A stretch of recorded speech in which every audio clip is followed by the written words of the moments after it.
네, 이처럼 학교 현장의 교권 침해 문제 등에 시달리다가 안타깝게도 교사가 세상을 등지는 일도 잇따르고 있지만 순직을 인정받는 사례는 극히 드뭅니다.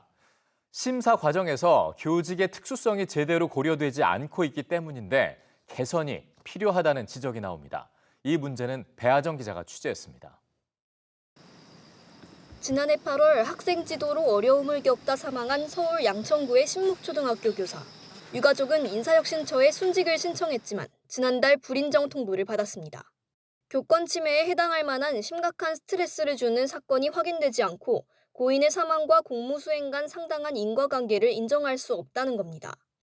또 우리가 막 이벤트가 없었잖아요. 특별히 이렇게 사망과 원인이 될 만한 그런 거를 판단하기 힘들어가지고 승인하기 힘들해가지고 공무원의 순직을 심사할 때는 업무와 사망 사이의 인과관계가 핵심 쟁점입니다. 그런데 신묵초등학교의 사안에선 사망을 유발할 핵심 사건이 없었다는 것이 문제로 지목된 겁니다. 하지만 고인이 학생들의 지속적인 문제 행동과 생활 지도로 어려움을 겪었다는 사실은 교육청 조사에서도 확인된 사실입니다. 이로 인해 우울증이 시작됐다는 의무 기록 자료도 제출했지만 받아들여지지 않았습니다. EBS 취재진은 서울시교육청 특별조사단에 조사 결과를 입수해 추가 정황을 확인해봤습니다. 고인의 학급 일지에는 학기 초 한 달 반 기간 동안 하루가 멀다 하고 일어나는 학생 간 다툼과 그것을 해결하기 위한 흔적이 남아 있었습니다. 교내 메신저에는 다른 동료 교사로부터 고인의 반 학생들의 지도 부탁을 받은 기록이, 교실 전화에는 학부모와 통화를 2주간 10차례 한 기록이 남아 있었습니다.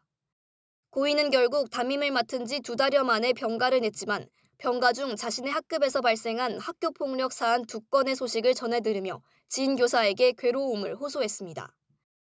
해당 학급에서 수업했던 2명의 다른 교과 교사 면담 기록에서도 너무 힘든 반, 교감에게 말해 반을 옮겼다. 아침에 이 반에 들어가야 하나 나는 누구인가 자괴감이 들 때가 많았다는 내용 등이 적혀 있었습니다. 결국 학교로 복귀하기 전날 사망에 이른 고인.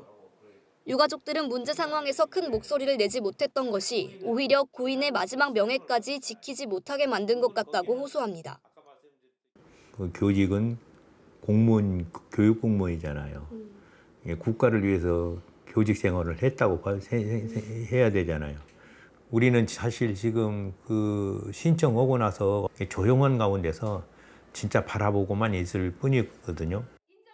서희초등학교 사건과 비슷한 시기에 알려졌던 상명대 부설초와 군산 무녀도초 교사 등 상당수 교사들의 순직이 인정되지 않았습니다.